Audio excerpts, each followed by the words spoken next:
क्योंकि ये जो गोस्वामी तुलसीदास जी जिसका वर्णन कर रहे हैं, इनके ऊपर सभी तरफ से महापुरुषों की कृपा प्राप्त है इनके ऊपर। इसीलिए इनकी लेखनी में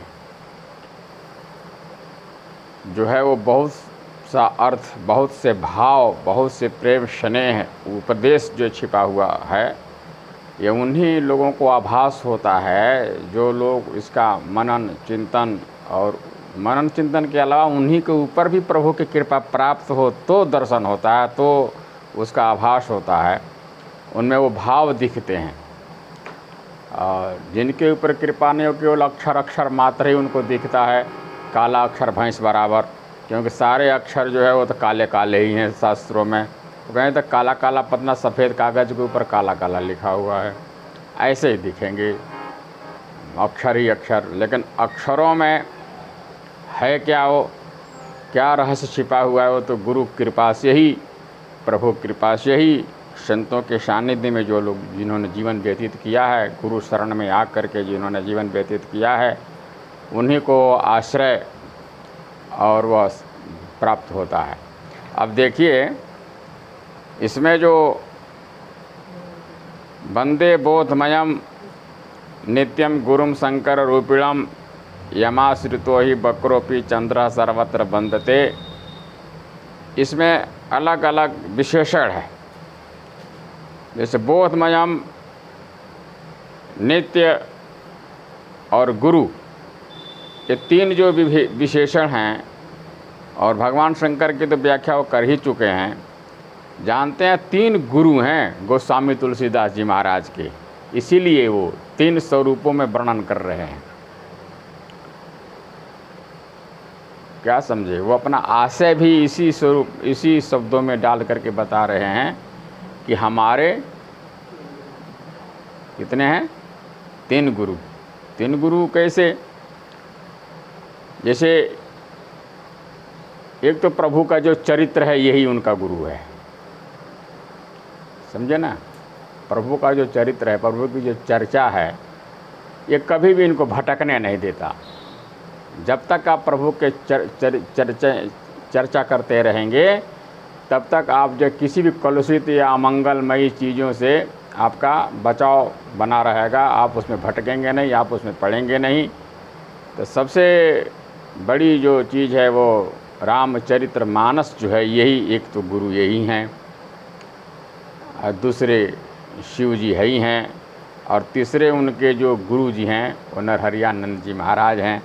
तो तीन गुरु का स्वरूप का वर्णन जो है इन्हीं आशय में दिया। जैसे रामचरितमानस को क्या कहते हैं, वो मानते हैं कि सद्गुरु ज्ञान विराग जोग के, ये जो मानस है, रामचरितमानस है, ये हमारे सद्गुरु हैं। इनसे हमको क्या मिलता है, तीन चीज़ें मिलती है। किसके गुरु हैं, इनसे हमको ज्ञान मिलता है, इनसे हमको वैराग्य मिलता है, इन्हीं से हमको योग मिलता है। बताइए, जो एक व्यक्ति को ज़रूरी है, तीन चीज़ें, मतलब योग भी ज़रूरी है, और वैराग्य नहीं होगा तो जीवन सफल नहीं होता है। एक ऐसे व्यक्ति हैं गोस्वामी तुलसीदास जी महाराज हैं कि जो वैराग्य की शिक्षा ले रहे हैं, वैराग्य से दीक्षा ले रहे हैं। वैराग्य, आम व्यक्ति कोई वैरागी बनना ही नहीं चाहता, कोई हर एक व्यक्ति भक्ति मांग लेता है, हर एक व्यक्ति जो ज्ञान मांग लेता है ज़्यादा से ज़्यादा, समझे ना। अब वैराग्य कोई मांगता ही नहीं। जब करके वैराग्य की जो श्रेणी है, वो वैराग्य जिसके पास है वहीं पर ज्ञान सुरक्षित है, वहीं भक्ति सुरक्षित है, और वहीं पर जो है ये योग भी सुरक्षित है जहाँ वैराग्य है। इसीलिए देखिए नई नई एक भाव जो है दृश्य हो रहे हैं इसमें, कि मांग क्या रहे हैं, ये रामचरितमानस से क्या मिलता है, योग मिलता है, वैराग्य मिलता है और ज्ञान मिलता है। ज्ञान कौन सा, सद्गुरु जनित, और जो गुरुजन हैं उनके ज्ञान कभी उनको याद रहता, कभी नहीं रहता, वो भी भूल जाते हैं अपने आप को। लेकिन ये शास्त्र है, ये जो रामचरितमानस है, जो सामने ग्रंथ के रूप में है, इसका दिया हुआ ज्ञान कभी भूलता नहीं। जब चाहो पन्ना उलटो देख लो, हैं, जब चाहो तब देखो, वो सही बतावेगा, वो तो कभी भूलता ही नहीं हैं, कभी उसका दूसरा रूप होता है नहीं। इसीलिए सद्गुरु ज्ञान विराग जोग के जो गुरु हैं वो रामचरितमानस हैं। और शिव तो वो हैं गुरुपितु मातु महेश भवानी। हमारे गुरु जी भी भगवान शंकर, दूसरे जो गुरु हैं वो शिव भगवान शंकर हैं। वैसे हैं कि हमारे माता भी वही हैं, हमारे पिता भी वही हैं महेश भवानी, गुरुपितु मातु महेश भवानी। बंधु गुरु जननी जनक विधाता, बंधु जनक जननी गुरु विधाता। मेरे बाय बाप गुरु शंकर भाव प्रिय। ये जो है शंकर जी दूसरे गुरु हैं। और तीसरे जो है गुरु जो है उनके जो हैं जो शारीरिक गुरु हैं, जो शरीर के द्वारा जिनकी शिक्षा मिली है, वो हैं गुरु नरहरियानंद जी महाराज। तो कैसे लिखते हैं, गुरु नरहरियानंद जी से उनको मुलाकात कैसे होती। गुरु नरहरियानंद जी को उन्होंने अपने एक दोहा में वर्णन करते हैं कि बंदहु गुरु पद कंज और कृपा सिंधु नर रूप हरि। नर रूप हरि नरहरियानंद जी महाराज का स्वरूप का वर्णन उसमें आगे किए हैं, खुलासा किए हैं। और यहाँ पर आशय से युक्त हैं। यहाँ पर बता रहे हैं कि हमारे गुरु जो है वो नरहरियानंद जी हैं। और शुरुआत हमारे जो है भगवान शंकर के द्वारा ही हुआ है। देखिए परंपरा आप गिन लीजिए, जैसे रामचरितमानस शुरू कहाँ हुआ, आया कैसे। गोस्वामी तुलसीदास जी महाराज तक ये रामचरितमानस कैसे आया, इसकी भी एक परंपरा बड़ी सुंदर तरीके से लिख रहे हैं। अब देखिए, हमको याद है, मैं बता रहा हूँ, उन्होंने शुरुआत भगवान शंकर से शुरू किया। शंकर गुरुम शंकर रूपिणम, हमारे गुरु जी भगवान शंकर है। कैसे हैं कि शिव किन्ह यह चरित सुहावा, अब बहुरी कृपा करी उमहि सुनावा, अतहि सन जाग बलिक पुनि पावा। अरे सोई शिव काग भुसुंडी दीना, राम कथा अधिकारी चिन्हा, अतहि सन जाग बलिक पुनि पावा। अतिन प्रभु भारद्वाज प्रतिगावा, अते श्रोता बकता समशीला, समदर्शी जानहि हरि लीला, अजानहि ती निकाल निज ज्ञाना, करतल गतया मलक समाना। मैं पुन निज गुरु सन सुनी, कथा ससु कर खेत, समुझ नहीं तसी बालपन, तब अति रहे हूँ अचेत। अब वहाँ पर गुरु जी की कृपा का वर्णन करते हैं कि तदपि कही गुरु बारहि बारा, समुझ परी कछुमति अनुसारा, अभाषा बद्ध कर अभिमय सोई, अमोरे मन प्रतीति यति होई। ये गुरु की परंपरा उन्होंने यहाँ तक वर्णन किया कि हमको भगवान शंकर ने इस चरित्र को रचा, शंभु ने चरित्र सुहावा, और बड़ी कृपा करके उन्होंने पार्वती जी को सुनाया। अब वही शिव कृपा करके काकभूषुंडी जी को उन्होंने सुनाया, क्योंकि वो साथ ही रहते हैं, वो कैलाश पर्वत पर रहते हैं, नीलगिरी पर्वत पर रहते हैं। कृपा करके काकभूषुंडी जी को, और काकभूषुंडी जी ने जागबलक जी को सुनाया। और जागबलक जी के द्वारा तीर्थराज प्रयाग में, यह त्रिवेणी गंगा जमुना सरस्वती जहाँ बहती हैं भारत में, प्रयागराज, वहाँ वो माघ के महीने में मकर गत जब सूर्य होते हैं, मकर राशि में स्थित सूर्य जब होते हैं, तब वहाँ मेला लगता है। यानी माघ के महीने में, जनवरी के महीने मतलब, तो वहाँ पर मेला लगता है। तो वहाँ पर जो है वो जागबलक जी आए थे। जागबलक जी के द्वारा जो है भरद्वाज आश्रम में सभी ठहरे थे। और भरद्वाज आश्रम में सभी प्रकार के बड़े बड़े संतों का वहाँ, ऋषि मुनियों का बहुत बड़ा विशाल क्षेत्र में वहाँ कथा हुई थी। और उन्होंने भरद्वाज जी को सुनाया। अब भरद्वाज जी के साथ में रहने वाले जितने भी ऋषि मुनि थे, उन्हीं में गोस्वामी जी के गुरु नरहरियानंद जी भी कथा सुन रहे थे, समझे ना, वो भी उन्हीं के साथ में थे। ते श्रोता बकता समशीला समदर्शी जान हरिलीला जान तीन काल निज ज्ञाना करतल गत अमलक समाना। ऐसे जो संत जन उसमें सुनते, तो उनके द्वारा, नरहरियानंद जी के द्वारा हमने 12 क्षेत्र में कथा सुनी। मैं पुण्य निज गुरु सन सुनी कथा से सूकर खेत, लेकिन जो समझा रहे थे उसमें हम बहुत छोटे थे, हमको समझ में नहीं पड़ रहा था। वो समझाते थे रहस्य, लेकिन हमें समझ ही नहीं पड़ रहा था, इसीलिए बड़े छोटे छोटे करके हैं। तदपि कही गुरु 12 12 समुझ परी कछु मति अनुसारा। मतलब बारंबार एक ही बात को, एक ही शब्द को जब तक समझ में न आ जाए तब तक बारंबार उसी को रटाते रहे, उसी को रटाते रहे। यानी 12 में 12 कितना होता है जी? 12 कितना हो गए? 24 हो गए ना। तो एक शब्द को 24 बार रटाते थे। तदपि कही गुरु 12 12 तो समझ परी।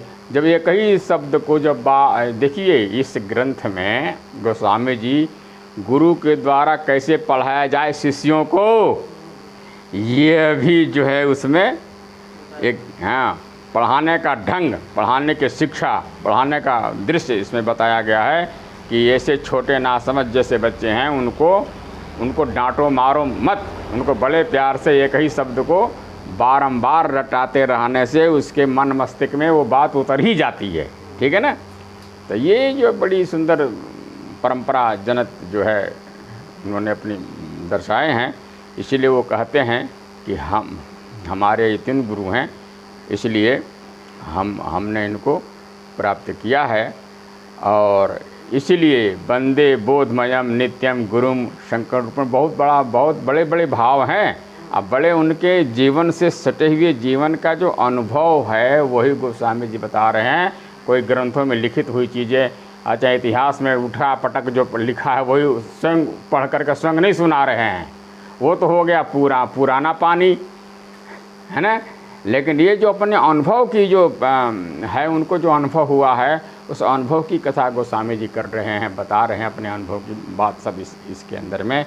इसलिए यहाँ तक गुरु परंपरा की बातें हुई। और आगे जो है वक्रचंद्र यमाश्रितो ही की व्याख्या भी रुकी पड़ी है, इसके आगे की व्याख्या थोड़ी देर में बताएंगे। बोलिए सच्चिदानंद भगवान की। श्री राम जय राम, जय जय राम।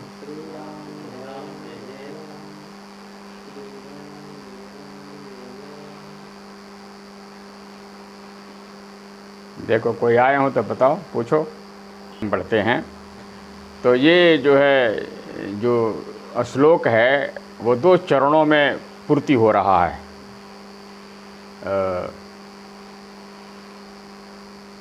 2 चरणों में, जैसे प्रथम चरण का व्याख्या हुई है। प्रथम चरण है वंदे बोधमयम नित्यम गुरुम शंकर रूपिणम। ये जितने भी श्लोक हैं सब अनुष्टुप छंद से सन्निहित हैं, सब अनुष्टुप छंद में ही हैं। और समस्त छंदों में अनुष्टुप छंद ही सबसे बड़ा है। तो ये जो इसकी व्याख्या तो पहले हो चुकी है। अब नीचे का जो श्लोक है उसके यमाश्रितो ही वक्रोपी, देखिए इसमें बड़ा सुंदर आशय है। यमाश्रितो ही वक्रोपी चंद्र सर्वत्र बंदते, जिसके आश्रित होकर के सही व्यक्ति नहीं, टेढ़े वक्र कहने का मतलब बुरे व्यक्ति, मतलब ऐसे व्यक्ति जिसका कोई अता पता नहीं है, जिसका कोई सहारा नहीं है, बेसहारा है ना, वक्र। ऐसे व्यक्ति भी अगर आश्रित हो जाते हैं तो इनकी कृपा प्राप्त करके और जो है जगत में बंदनीय हो जाते हैं। इसीलिए हम वर्णन दिए हैं कि यमाश्रितो ही वक्रोपी चंद्र सर्वत्र बंदते, मतलब इनके पास अगर आया कोई तो पूर्ण चंद्रमा नहीं आया, देखिए, पूर्ण चंद्रमा को राहु ग्रस ले, जो अपने आप को पूर्ण मान रहा हो उसको तो राहु ग्रसता ही ग्रसता है? वक्र चंद्रमा आया। वक्र चंद्रमा कहने का मतलब सबसे छोटा, मतलब टेढ़ा। वक्र चंद्रमा उसको छोटा भी कहा जाता है, उसको टेढ़ा भी है, मतलब दूज का चंद्रमा। प्रथम का प्रतिपदा का चंद्रमा तो किसी को दिखता भी नहीं है और पता ही नहीं लगता कब उगा कब समाप्त हो गया है। लेकिन जो है वो दूज का जो चंद्रमा होता है वो थोड़ी देर के लिए दिखाई देता है। वो बड़ा सा टेढ़ा जैसे होता है, लंबा सा टेढ़ा जैसे होता है ना, वक्र। उस ऐसे दीनहीन व्यक्ति को कोई पूछता तक नहीं है। अभी उसने जन्म लिया है, मान लो ये चंद्रमा जो है 15 दिन में जन्म लेता है और धीरे धीरे बढ़ते बढ़ते 15 दिन में जाकर के पूर्ण हो जाता है, 15वां दिन। और फिर 15 दिन उसको घटने में लग जाता है। घटते घटते यहाँ 16वां और दिन आ करके जो है वो मर जाता है। वो अमावस्या हो जाती है, उसमें इसका अमावस्या के दिन तो दिखता ही नहीं कि चंद्रमा कहाँ चला गया, है ना, समाप्त हो जाता है। तो शुरुआत के जो चंद्रमा है वक्र चंद्रमा, दूज का चंद्रमा, वो चंद्रमा को कोई सहारा देने के लिए तैयार ही नहीं है। और उस चंद्रमा को जिसका कोई सहारा नहीं था, वो वक्र था। वक्र आदमी के पास कोई आता भी नहीं है, समझे ना। वक्र जो हो जाए, टेढ़ा हो जाए ना, टेढ़े के पास में कोई आता भी नहीं, सब आते हैं सीधे सीधे के पास में ही। सीधे सीधे के पास में राहु भी घर्षण कर लेता है, लेकिन टेढ़े टेढ़े के आदमी में ना वहाँ कोई जाता नहीं जल्दी। इसीलिए उसका आश्रय सब जगह कोई आश्रय नहीं दे रहा है। लेकिन उसका आश्रय जब भगवान शंकर का आश्रय जब प्राप्त किया तो भगवान शंकर ने क्या कि उसको उठा करके अपने ललाट पर रख लिया। ललाट पर रख लेने से क्या हुआ, आश्रित कर लिया, अपने आश्रित बना लिया। आश्रित बनाने का भाव ये हो गया कि वो सोमवार का जो दिन है, जो सोमवार है, वो चंद्रवार, सोम कहते हैं चंद्रमा को, लेकिन भगवान शंकर ने उस सोम को, उस चंद्रमा को अपने ललाट पर रख लेने के नाते वो उसका पूरा दिन ही सोमवार का दिन भगवान शंकर के नाम से जाने लगा। और उसका जो है वंदना होने लगी सब। और दिन के चंद्रमा को सब प्रणाम कोई नहीं करता, वंदना कोई नहीं करता। लेकिन जब दूज का चंद्रमा सोमवार आता था, चंद्रमा कहाँ प्रणाम करो, हर कोई व्यक्ति प्रणाम करता, भगवान शंकर का दर्शन हो रहा है, प्रणाम करो, है ना। उसके साथ साथ इसका भी वंदना हो जाता है और भगवान शंकर का भी वंदना हो जाता है। देखिए कितनी कृपा किया। इसकी तो जो मुस्लिम लोग हैं वो भी करते हैं। हाँ, सभी पूरे देव दनुज और मानव दानव सब करते हैं। तो यमा श्रितो ही वक्रोपी चंद्र सर्वत्र वंदते कहने का भाव इसमें इतना आया है कि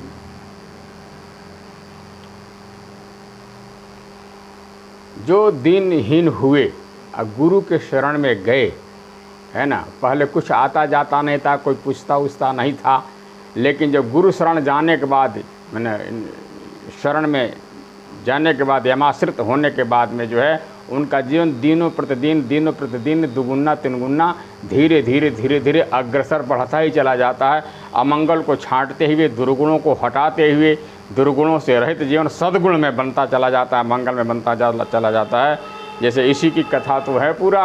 कागभूषुंडी जी भी कहते हैं ना, गरुड़ जी को सारी कथा सुना रहे हैं, तो कागभूषुंडी जी कहते हैं कि हम कैसे थे, हम भी तो पक्षी थे, हमको कौन पूछता था। कागभूषुंडी हैं कौआ, काग कहते हैं काग को, हैं, लेकिन उसके ऊपर जब कृपा हो गई, काग को कौन पूछता है जी, सबको तो हटा देते हैं, बता देते चंडाल पक्षी है, हैं, केवल इसकी पूजा पितृपक्ष में ही होता है। पितृपक्ष में के कौओं को लोग खिलाते उलाते हैं ज़्यादा करके जो है, और लेकिन और दिन तो इसको भगाने पर लगे रहते हैं, जो सब चंडाल पक्षी है। एक ही आँख से सबको देखता है ये दूसरा आँख इसके पास है ही नहीं, और किसी पर विश्वास नहीं करता ये। मतलब इस प्रकार का जो लक्षण युक्त है, जो है वृत्ति जिसकी हो जाती है, उस वैसे व्यक्ति भी अगर गुरु शरण में आ जाता है तो उसका जीवन भी वंदनीय हो जाता है, मंगलमय हो जाता है। और तब से उसका एक नाम, एक जस, एक कृति जो है समाज में जो छत्र छाया बन करके वंदनीय हो जा, जस विस्तार हो जाता है। कागभूषुंडी जी भी कहते हैं कि हम भी बक्र के जैसे ही तो थे पहले, हम ही तो बक्र थे, हमको कौन पूछता था। लेकिन जैसे हम आश्रित हुए, प्रभु के आश्रित जैसे हुए, तो देखिए हमारा इस समय सभी से वंदित भगवान शंकर भी कथा सुनने हमारे पास आते हैं। बोलिए सच्चिदानंद भगवान की।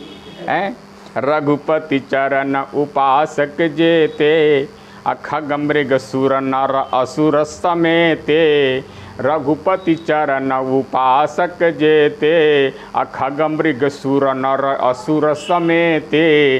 बंदहु सबके चरण सुहाए, अधम शरीर राम जिन पाए।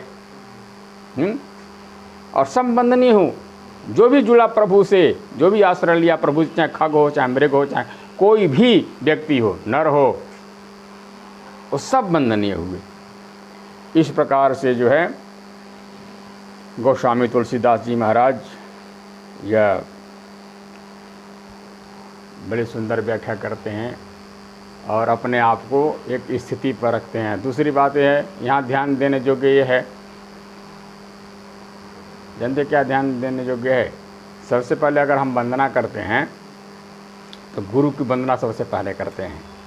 लेकिन यहाँ पर जो है वो तीसरा जो श्लोक है वहाँ पर गुरु जी की वंदना है। ऐसा क्यों है, जानते हैं क्यों? और श्लोकों में जैसे 2-2 की वंदना की गई, 4-4 की वंदना की गई है। जैसे वर्णानाम और संघानाम, सरस्वती और उनका भी 2 का, और भवानी शंकरो वंदे में मतलब श्रद्धा और विश्वास, और भवानी और शंकर 4 का, मैंने जोड़े का वंदना हुआ, वहाँ 2 का वंदना हुआ। यहाँ पर जो है गुरु का ही वंदना हुआ है, सिर्फ गुरु का ही प्रशंसा दिया गया। इसीलिए बताया गया गुरु एक हैं। क्या हैं? एक हैं, इनमें ये इसीलिए एक ही रहते हैं। और दूसरी बात यह है कि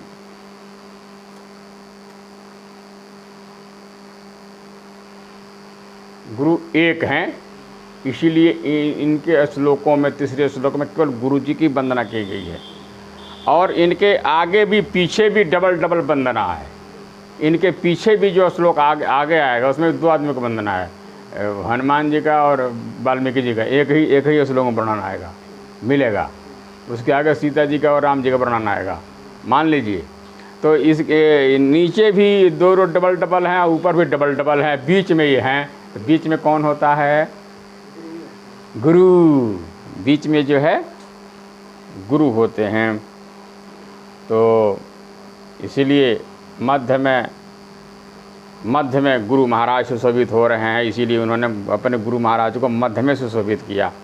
और तीसरा भाव ये है इसके अंदर में कि जैसे लोग जो है, जो प्रधान देवता होते हैं, प्रधान देवता, समझे ना, उनको कहाँ बैठाया जाता है? बीच में बैठाया जाता है। इसीलिए इन सभी श्लोकों के बीच में मेरे गुरुदेव को उन्होंने बीच में बैठाया। इधर भी श्लोक, उधर भी श्लोक, देवता बैठे हैं, अब बीच में गुरु महाराज जी बैठे हैं। तो बड़ी सुंदर भाव से युक्त जो है, सार गर्भित जो है मानस की चौपाइयाँ हैं, मानस के अर्थ हैं। इसमें जितना ही डुबकी आप लगाओगे उतना ही अर्थ और उतना ही अच्छे गुण जो है आपको मिलेंगे। बोलिए सच्चिदानंद भगवान की। आते भी राम बोलो, जाते भी राम,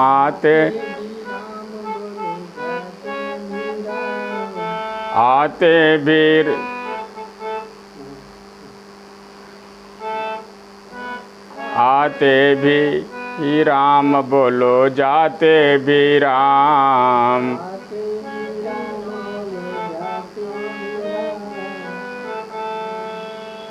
श्री राम जय राम, जय जय राम।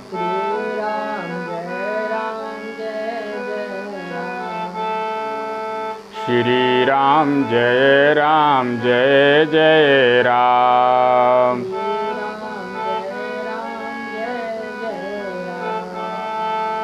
जय जय विघ्न हरन हनुमान।